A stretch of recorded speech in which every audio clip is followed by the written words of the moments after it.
Good morning प्यारे बच्चों, कैसे हो आप सब। उम्मीद करते हैं कि आप काफ़ी अच्छे होंगे।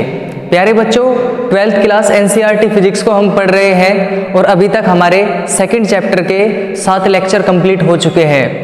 प्यारे बच्चों, आज आपके बीच उपस्थित है 8th लेक्चर में और इस लेक्चर में हम इम्पोर्टेंट टॉपिक पढ़ने वाले हैं। तो चलिए बिना टाइम गवाए स्टार्ट करते हैं। आज का टॉपिक है हमारा संधारित्र। संधारित्र क्या होता है, पहले हम उसके बारे में समझेंगे, फिर उसकी प्रॉपर्टी समझेंगे और उससे संबंधित जो कुछ डेरिवेशन होंगे फिर हम उनको प्रूफ करेंगे, जो कि हमारे न्यूमेरिकल में काम आएंगे। प्यारे बच्चों, एक डेली रूटीन लाइफ के एग्जाम्पल से हम शुरुआत करते हैं।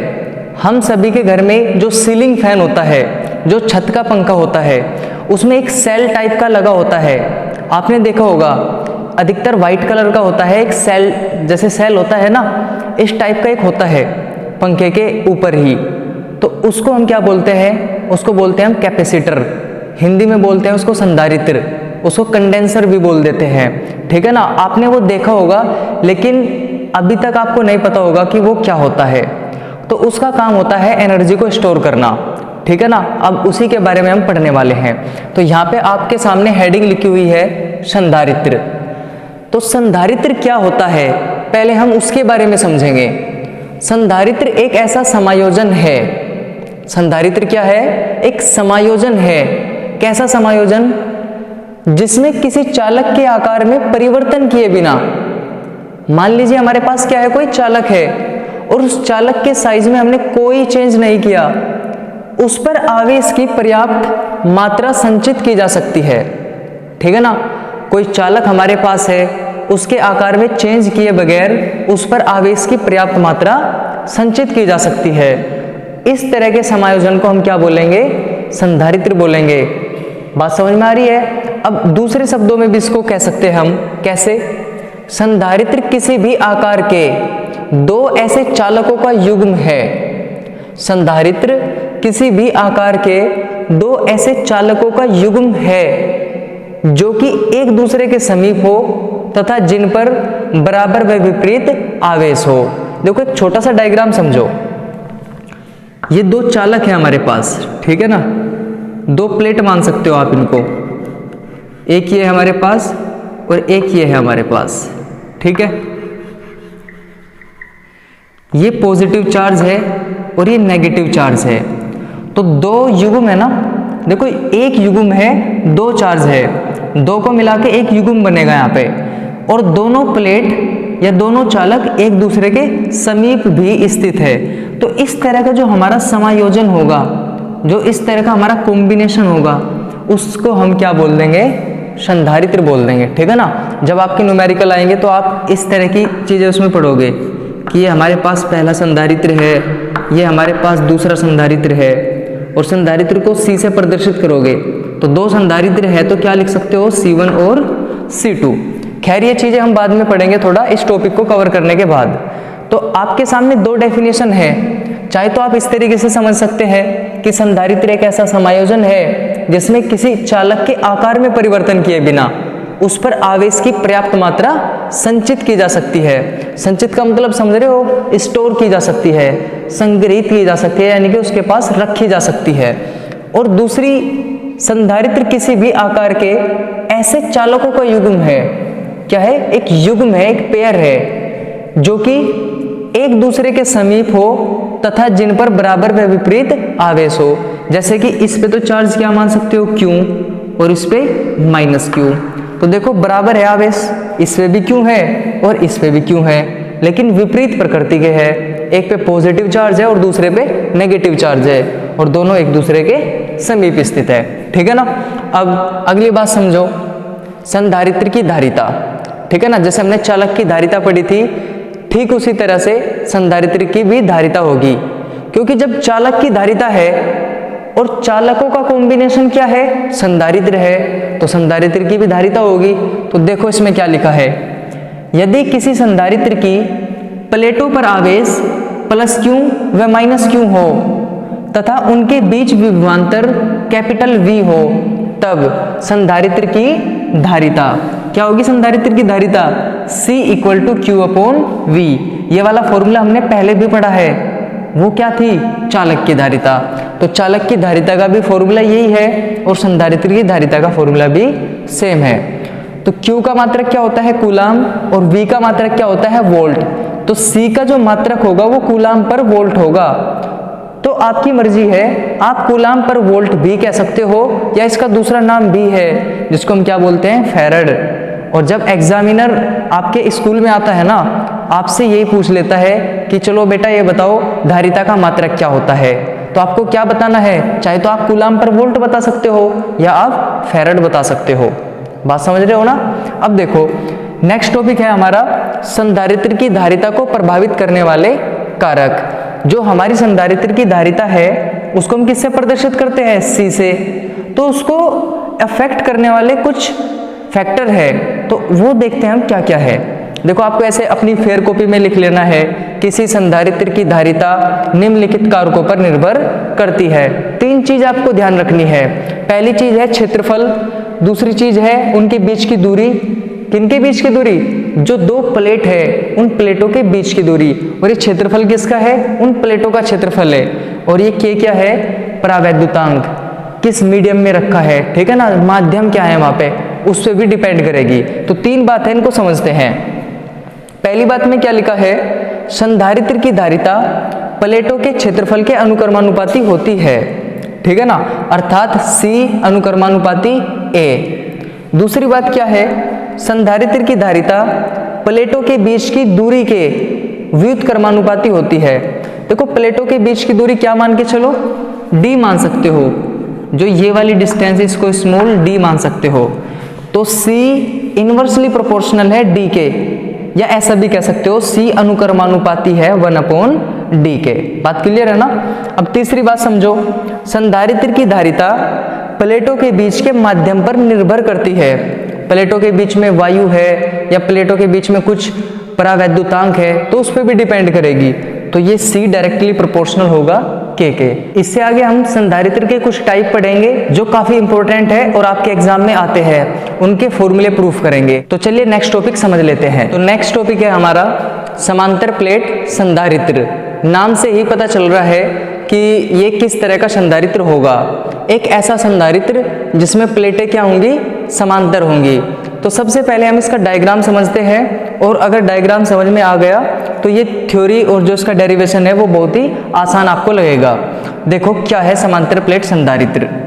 देखो एक प्लेट तो हमारे पास ये है और एक प्लेट हमारे पास ये है, X और Y इसको नाम दे सकते हो। ये धातु की 2 समांतर प्लेटें हैं, एक पे पॉजिटिव चार्ज है और दूसरी पे नेगेटिव चार्ज है।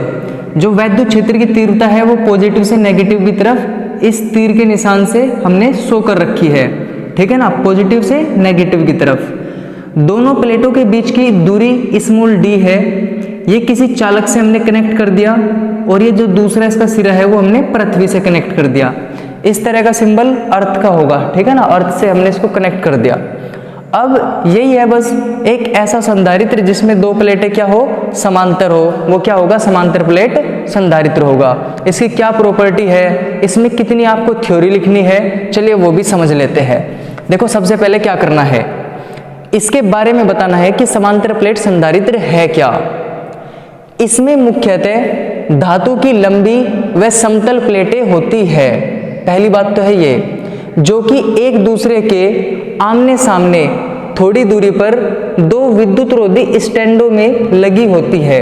देखो 2 प्लेटें हैं X और Y, दोनों एक दूसरे के नजदीक है, समीप है, और जो विद्युत रोधी स्टैंड है यहाँ ना, ये स्टैंड है यहाँ पे, ठीक है, इस तरीके से बंधी हुई है, यहाँ पे जुड़ी हुई है। और किस तरह की प्लेटें हैं, एक दूसरे के समांतर प्लेटें हैं। जैसे कि यहाँ पे लिखा है दोनों प्लेटें परस्पर समांतर होती है।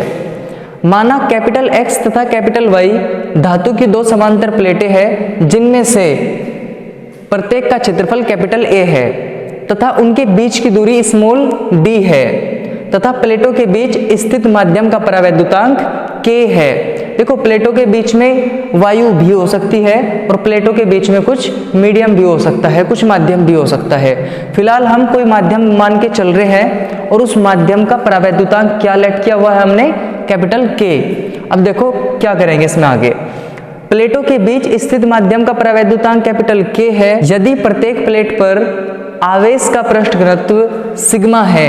तब देखो पृष्ठ घनत्व के बारे में आपने पहले भी पढ़ा है, तो देखो अब क्या करेंगे इसमें, वैद्युत क्षेत्र की तीव्रता। सबसे पहले क्या करेंगे, वैद्युत क्षेत्र की तीव्रता जो कि पॉजिटिव से नेगेटिव की तरफ है, वो क्या होती है, capital E equal to sigma upon K epsilon nought. ये हमने फॉर्मूला ड्राइव किया था और ये कहाँ से आया था, देखो आपको ध्यान होगा, सिग्मा अपॉन 2 एप्सिलॉन नोट एक प्लेट के कारण था और फिर दूसरी प्लेट के कारण सिग्मा अपॉन 2 एप्सिलॉन नोट, और दोनों के कारण हमने इनको प्लस किया था। तो आंसर क्या मिला था हमें, एलसीएम यहाँ पे 2 एप्सिलॉन नोट और सिग्मा प्लस सिग्मा। तो सिग्मा और सिग्मा कितने होंगे, 2 सिग्मा अपॉन 2 एप्सिलॉन नोट, ठीक है ना। अब 2 से 2 कैंसिल कर दो तो क्या मिलेगा हमें यहाँ से, सिग्मा अपॉन एप्सिलॉन नोट। तो ये एक्स्ट्रा काम है, इसको फेयर कॉपी पे फिलहाल मत करना। तो ये एक डेरिवेशन कराया था आपको। तो फॉर्मूला क्या है, capital E equal to sigma upon K epsilon nought. के हम यहाँ पे कोई मीडियम मान के चल रहे हैं, अगर यहाँ पे मीडियम एयर है तो आप K की जगह पे 1 भी ले सकते हैं। अब देखो हमें पता है सिग्मा इक्वल टू होता है Q अपॉन A, आवेश का पृष्ठ घनत्व। तो sigma equal to Q upon A इसमें पुट कर दो, capital E equal to same, जहाँ सिग्मा है Q अपॉन A पुट कर दो। ये Q अपॉन A किसकी जगह पे आया, सिग्मा की जगह पे, और K एप्सिलॉन नोट रखो अपॉन में सेम। अब जो ये A है इसकी गुणा में आ जाएगा, तो ऊपर क्या बचेगा Q, और नीचे क्या होगा A के एप्सिलॉन नोट, A की मल्टीप्लाई K एप्सिलॉन नोट के साथ हो जाएगी। अब देखो अगली बात, माना दोनों प्लेटों के बीच विभवांतर क्या है, कैपिटल V। तब V इक्वल टू क्या होता है, फॉर्मूला ED, और D क्या है, ये दोनों प्लेटों के बीच की डिस्टेंस। अब देखो V बराबर जब ED है तो E की वैल्यू पुट कर दो, Q अपॉन A के एप्सिलॉन नोट हमने E की जगह पे रख दिया, ये किसकी जगह पे मिला हमें, E की जगह पे, और D रखो सेम। तो ऐसा कह सकते हो V की वैल्यू है QD अपॉन A के एप्सिलॉन नोट। अब आगे चलो, समांतर प्लेट संधारित्र की धारिता, धारिता का फॉर्मूला क्या है, C equal to Q upon V। आज के लेक्चर में हमने यही तो पढ़ा है ना शुरुआत में, C इक्वल टू होता है Q अपॉन V। तो C equal to same, Q भी सेम, जहां ये V है ना, इस V की जगह पे हम ये रखेंगे QD अपॉन A के epsilon note, QD upon A के एप्सिलॉन नोट। तो जो A के एप्सिलॉन नोट है ये बटे के भी बटे में है, तो इसको ऊपर भेज दो, और Q से Q भी कैंसिल हो गया, तो क्या बचेगा, A के एप्सिलॉन नोट अपॉन D। तो ये हमारे पास समांतर प्लेट संधारित्र की धारिता होगी, ऐसी धारिता जिनके प्लेटों के बीच में कोई मीडियम हो, और उस मीडियम का जो डाइलेक्ट्रिक कांस्टेंट है वो क्या है, वो कैपिटल K। अब देखो प्लेटों के बीच में वायु या निर्वात भी हो सकता है, तो आप लिखोगे इस बात को, यदि प्लेटों के बीच निर्वात अथवा वायु हो तब K इक्वल टू 1 और C इक्वल टू क्या होगा, C नोट। जो ये नोट है हम कब यूज करते हैं, जब बात एयर की हो या वैक्यूम की हो, निर्वात की हो या वायु की हो। अब देखो एक काम कर लो, इसको इक्वेशन फर्स्ट लेट कर लो। तो इक्वेशन फर्स्ट क्या है, C इक्वल टू A के एप्सिलॉन नोट अपॉन D, तो C नोट क्या होगी, A epsilon naught upon D। आप इक्वेशन फर्स्ट और सेकंड लेट कर लेना। अब एक काम करो, इनको डिवाइड कर दो, तो इक्वेशन फर्स्ट को इक्वेशन सेकंड से डिवाइड करेंगे, C upon C nought, C upon C nought equal to इसके बटे में ये सारा करेंगे, तो A एप्सिलॉन नोट से तो A एप्सिलॉन नोट कैंसिल, और D से D भी कैंसिल होगा, सिर्फ K बचेगा।